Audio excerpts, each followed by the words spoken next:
So let's dive right into these design changes, starting with the cell. Okay. So as we discussed, right, cells are the basic building block of the battery pack. So cells have to be right for a good battery pack to be there, right?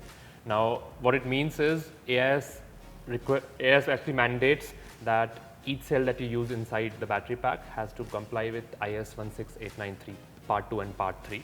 Okay. This will mandate that you can't use random cells. The cells need to comply with some of the test standards that are mentioned there Right. to be used inside battery pack, right?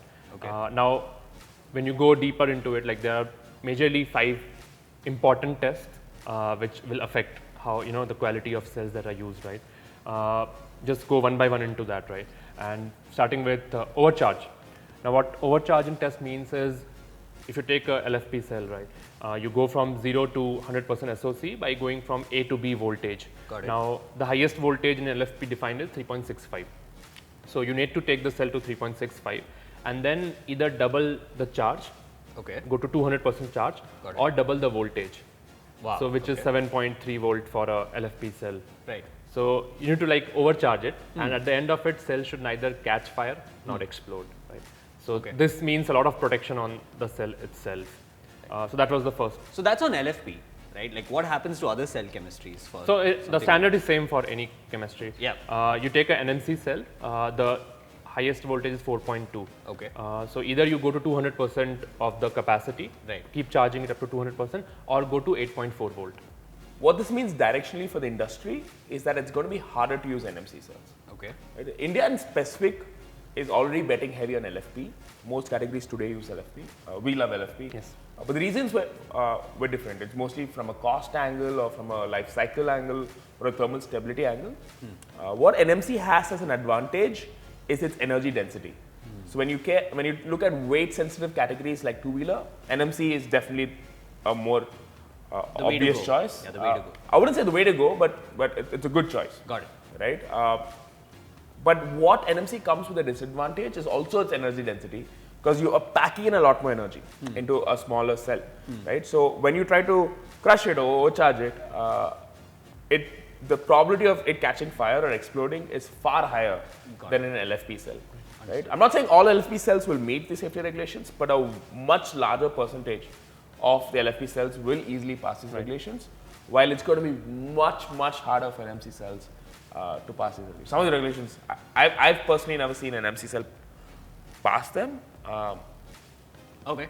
Some rarely, yeah. Got it. So that's overcharging. Right? What's the next one? So next important is short circuit. Now in a short circuit test, so any cell has 2 electrodes, right? Cathode and anode.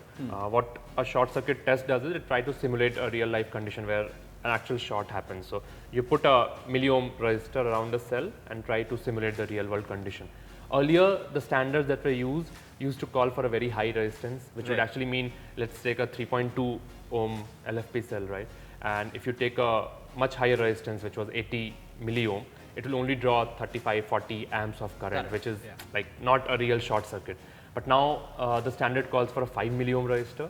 So if you take a 3.2 volt cell and 5 milliohm resistor, it will call for 700-800 ampere of current, right? Okay. Now, which is a lot of current.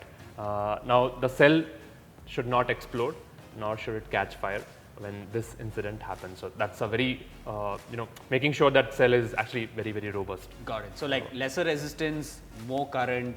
Let's see how the cell copes. Got it. All right. So what's adding there again here, when you look at NMC versus LFP, NMC has higher voltage. So for the same resistance, you end up having more current.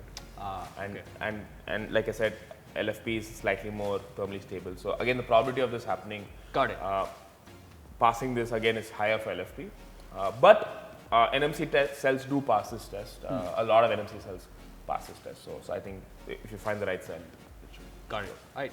Okay. Number 3. Third was the cell has to undergo vibration and shock. So we used to do this on a battery pack level earlier. Now we have to go through that on a cell level also. It's not the most, most of the cells should actually pass this. Got it. So, but it's a very important standard because you're making sure you're passing at the block level itself before you build the battery. Got it.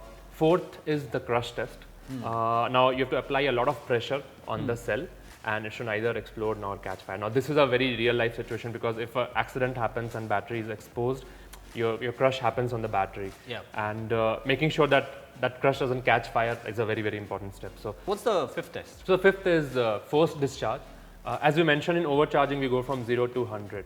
Similarly, in forced discharge, you have to first drain it out to 0 and then keep draining it till either the current dies or there's a particular amount of time for which you have to keep doing it, right? And at the end of it, the cell should neither catch fire nor explode, right? So this is also a test that most of the cells would pass.